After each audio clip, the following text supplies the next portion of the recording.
Bismillahirrahmanirrahim. Assalamualaikum warahmatullahi wabarakatuh. Saya ibu rumah tangga dengan anak. Saya di sini ingin sharing pengalaman tentang sukses VBAC atau vaginal birth after cesarean atau melahirkan secara pervaginam setelah operasi sesar. Nah, jarak anak saya 16 bulan dan kini anak kedua sudah mau 3 tahun.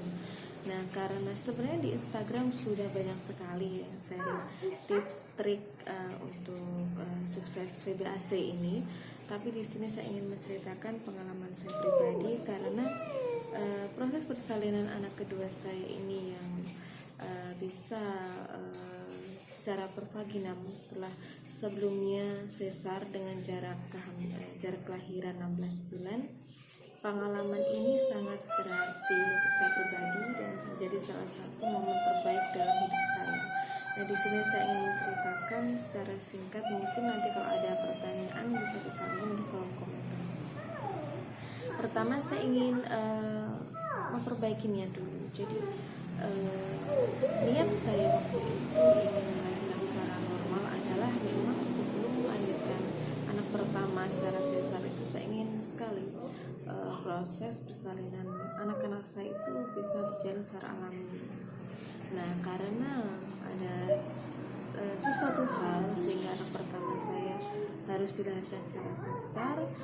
Namun setelah kelahiran anak pertama itu saya mengalami baby blues yang luar biasa dan beberapa hari setelah anak pertama saya lahir, saya sudah langsung menekatkan diri bahwa tidak apa-apa, bahwa ini adalah skenario terindah dari Allah dan ini adalah kesempatan bagi saya untuk dapat melahirkan normal setelah sesar dan tidak ada halangan untuk itu jika saya bersungguh-sungguh dan Allah mengizinkan.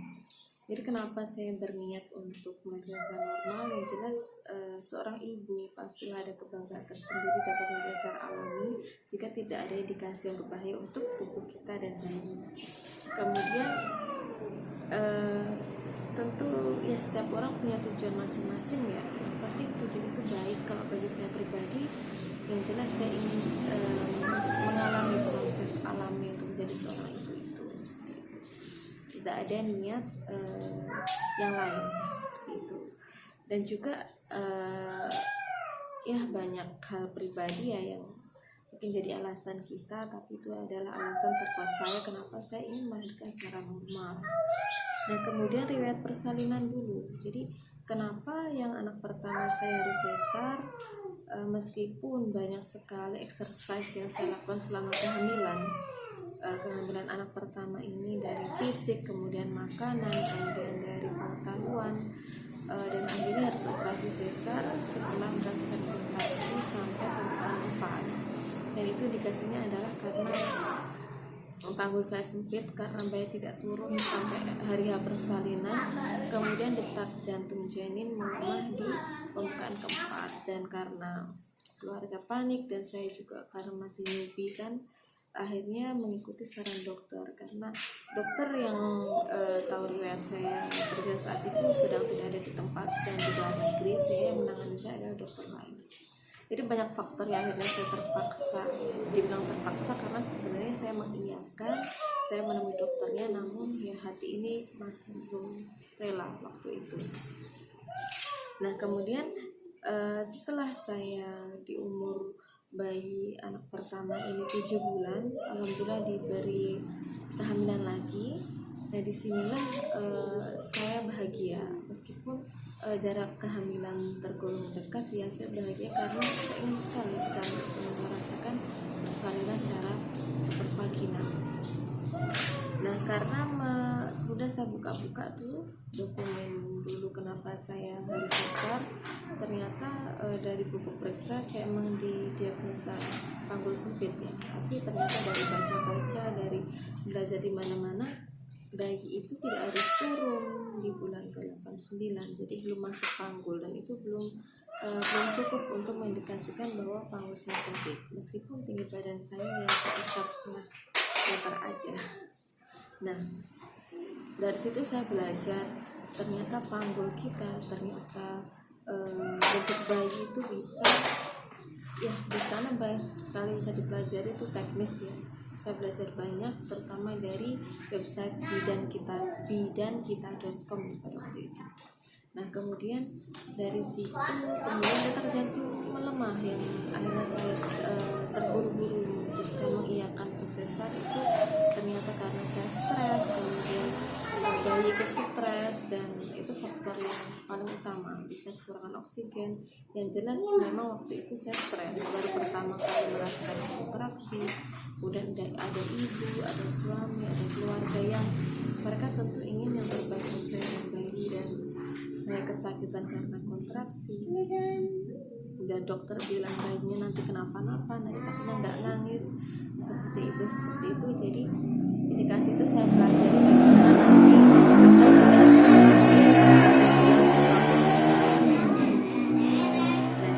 kemudian kunci dari sukses VBAC ini menurut saya adalah, dan ini saya dapatkan dari sebuah buku, yaitu Persalinan Maria, dan juga dari kesimpulan saya pribadi bahwa niat atau tekad kita, kemudian kita ada pemberdayaan diri ini sangat penting, karena jika kita sudah melakukan pemberdayaan diri dengan baik, kita akan percaya diri untuk melakukan tujuan kita sesuai niat dan tekad kita. Nah, apa saja yang saya lakukan pada proses kehamilan? Yang pertama adalah dari tahu kita hamil itu jangan ditunda, nanti semester kedua aja lah, nanti semester ketiga aja lah, tidak seperti itu, karena 9 bulan itu sangat singkat. Yang pertama itu dari segi fisik, ini saya membuat kisi-kisinya ya. Dari segi fisik saya makan makanan yang saya suka, yang bernutrisi, yang sehat, itu saya usahakan. Jadi seperti kurma, minyak zaitun, itu yang awalnya saya nggak suka, saya agak paksa. Nah akhirnya terbiasa, setiap hari saya konsumsi itu. Kemudian saya membaca buku Persalinan Maryam, kemudian saya baca atau pengetahuan banyak sekali, saya belajar palpasi sendiri. Jadi di saat saya datang ke bidan, diperiksa, kepalanya sudah di bawah, seperti itu saya pun bisa melakukannya meskipun saya belajarnya dari internet gitu. Kemudian saya juga ikut kursus di bidan kita, kursus online. Jadi dari pengetahuan ini saya kumpulkan sehingga saya kayak merasanya kita mau ujian, kita harus belajar banyak agar dapat menjalani ujian tadi. Nah itu nanti teknisnya apa aja banyak sekali ya. Kemudian yang kedua adalah tentang mental, yang kita siapkan mental, apalagi saya hamilnya jarak dekat, tentu terutama tetangga, saudara menyayangkan sekali. Sudah hamil lagi, padahal dulu kan operasi, nanti pasti operasi lagi. Nah akan banyak sekali omongan seperti itu. Bagaimana saya bisa memblok dari pikiran-pikiran negatif berpengaruh dari omongan itu harus dilatih juga. Kemudian dari sisi rohani saya tentu mendekatkan diri pada Allah, saya memperbanyak tilawatil Quran, kemudian saya membuat teks doa. Saya menulis doa apa aja yang saya harus baca setiap hari, kemudian saya baca di saat selesai sholat, seperti itu. Kemudian saya juga menambah bakti kepada suami, meningkatkan pelayanan, karena ridho suami saya yakin itu salah satu yang memperlancar keinginan saya agar terwujud. Nah, kemudian dari materi, dari segi materi atau ini ya, dari finansial, maksudnya kita ada sokongan untuk membeli makanan yang gizinya lebih tinggi, kemudian ikut pelatihan, kemudian kita membeli misalkan jimbol, jadi kita sisihkan di situ. Membeli buku, memang harus ada usaha dan juga pengorbanan untuk mencapai tujuan yang kita inginkan, entah itu apa saja. Khususnya dalam hal ini adalah untuk sukses PBAC. Nah kemudian untuk tenaga nakes atau tenaga kesehatan yang nanti akan membantu kita, skenario Allah tentu yang paling indah. Nah tapi saya tetap mengusahakan yang terbaik karena saya tidak ingin mengulang kesalahan di persalinan yang pertama. Saya mengikut aja apa yang dikatakan dokter ya, daripada modal pengetahuannya dari diri saya. Jadi saat persalinan itu saya yang lokasi di Madiun, saya periksa itu sampai ke Jogja karena di Madiun itu saya mendatangi beberapa nakes tapi mereka kayak meremehkan dan maksudnya tidak mensupport keinginan saya karena memang takut ya karena jarak kelahiran nanti ya cuma 16 bulan dan bayi saya itu indikasinya gede meskipun saya sudah sangat-sangat diet. Kemudian akhirnya saya ke Jogja periksa sampai 2-3 kali dua kali saya ke Jogja dan persalinan nanti rencana ke Jogja dan HPA pada saat itu adalah sekitar tanggal 25 Ramadan HPA nya adalah dari Ramadan terakhir dan membayangkan nanti Madiun Jogja kan tidak dekat ya nanti seperti apa, tapi karena saya bertekad saya ingin melakukan itu. Akhirnya di akhir-akhir di semester akhir itu saya menemukan tenaga kesehatan yang mau mendukung saya, namun beda keyakinan dengan saya. Meskipun kurang sih, tapi daripada saya ditangani tenaga kesehatan yang tidak mensupport, saya melahirkan. Tapi di akhirnya saya itu melahirkan di bidan desa yang dari awal itu menolak membantu ya, karena malah membujuk saya agar pergi ke dokter, pergi ke rumah sakit untuk jangan sampai saya berikhtiar untuk mengorbankan bahaya. Itu kata di bidan desa saya ini, itu melalui orang-orang terdekat saya.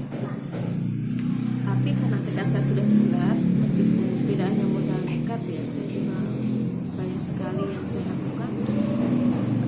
Di hari H saat kontraksi itu pertama saya menenangkan diri. Dan juga yang paling support saya itu ada namanya Mbak Prima, itu salah satu pengampu di sebuah grup VBAC. Beliau sangat berjasa karena menenangkan saya. Bahkan ibu saya yang tentu sangat sayang pada saya, di saat hari H itu saya mencoba tenang dan menenangkan beliau agar tidak perlu khawatir. Saya yakin saya bisa menjadi. Bahkan suami pun berangkat kerja, di saat saya kontraksi saya bilang tidak apa-apa. Saya bilang mungkin masih besok karena emang hari-hari sebelumnya itu yang terjadi kontraksi palsu.